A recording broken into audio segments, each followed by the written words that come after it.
Hey, and welcome to another ICH2 video. It's back to the Your Model Railway Village again today, and we've got what looks like part 5. Yep, part 5. So, part 1 was the track and coach. Parts 2 and 3 were the the station house. Not country house, the station house. I'm thinking of that song by Blur. The station house. Lived in a house, very big house in the country. And then you've got the level crossing that was in number 4. It's always hard to hold that finger out on its own, isn't it? When the little finger comes out, it's much easier. And then part 5, there you go. We don't know. We don't know what number 5 is going to be. So let's have a quick look and see if we can find out. Okay, so the first thing to notice is that there's no track mat this time, is there? There's no equivalent of the Hornby track mat. There's just a piece of track, some more bits, and then your little magazine. So remember, people, we're paying, what is it, $7.99 now? $8.99 per issue. So that's what you're getting for that money. As long as they keep giving us these bits of track, it's not too bad. A piece of track like that would be about £2 or £3, maybe. And then to have half of a kit, or whatever, is about, again, £2 or £3. So you're paying another £2 or £3 for the actual little magazine, which is probably a little bit expensive, if I'm honest. But you've also got to factor in it's being delivered to you as well, and these things are designed to make profit, obviously. I mean, they're not going to be giving stuff away, are they? So, yeah, we're doing it anyway. As I say, we're carrying on. They're really popular videos. So, number 5, what do we get? Stone-built village houses. Okay. Railway races to the north. And there's more inside, I'm assuming. So, let's open it up and have a proper look. So, in this issue, Stone Cottage parts start the construction of one of the houses on the main street using the parts supplied with this issue. All about model railways. Setting out your village. Before you can start to build your village, you need to give a little thought as to where it should go. Britain's heritage lines. Down in the forest. Discover the Dean Forest Railway.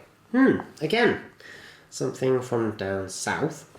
But it's a line I do want to visit and I have heard about. The story of Britain's railways, the Victorian railway races, the fierce competition between rival companies that led to the railway races in the 1890s on the London to Scotland routes. And then there's even a little thing here that says coming in issue 6, which I've got just a metre away over there. More parts and instructions for your village, houses, plus curved track. Model features at the national... Well, we'll look at that when we get to it, won't we? I don't need to read all about that. So, Stone Cottage parts with curved track. Here we go. So let's just have a quick open of this then. Oh, I've done this much better. Oh yeah, why can't I do that with all of them? It's gonna... Hang on, he says that, but it's gonna go flying, isn't it? Nope. Like a pro. Yes. I won't do that again. Right. So we can recycle that. So what have we got? Here's our nice little piece of curved track to add to the rest of our track. We're starting to build up quite a bit of track now. And then this is the roof of the little cottage. And then I guess that's those are the foundations to it. And then we've got some details. So guttering, chimneys, and chimney pots or fences or something. I don't know. So that's pretty cool. Building a cottage, what are the instructions here as well? Are you going to give those? No, yep, they have given us some instructions, step-by-step instructions on how to get going straight away. In fact, that looks like paint to me. Mix a shade of brown paint. Hang on, you have not given us any paint. Where do you talk about paint? You did this with the station house. We had to go out and get paint and stuff all on our own. Well, we'll come back to that. And again, like with the other videos, you will see this assembled in a video on its own. So watch out for that and see exactly how I get on and stuff. Setting out your village. Right, this is quite interesting then. It is worth putting a little thought into where you are going to set out your model to avoid major problems later on when you add the electrics and perfect the finer details. Okay, so that's going to be quite interesting then. I would love to read all of it to you, but two things. One, I don't need to because we've got How to Make a Model Railway Part 2 ready to go, and in that I do go around the whole house and I look at different rooms and we look at planning them and researching the layout and everything, so there's no need to do it. Essentially I've already done this and I've already done lots of videos on this to show you and help you how to do it. Two, copyright. I'm sure they don't mind me just flicking through it like this and showing you bits, but to read the whole thing out to you like that, it's taking it a bit too far, isn't it? So I won't do it. But it does look quite in depth.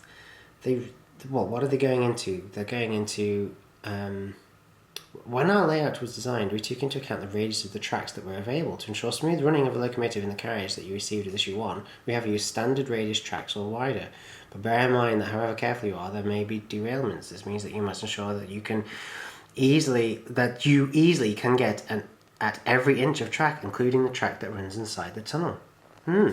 Okay, so it does seem like they have covered all bases then. It seems like they know what they're going on about.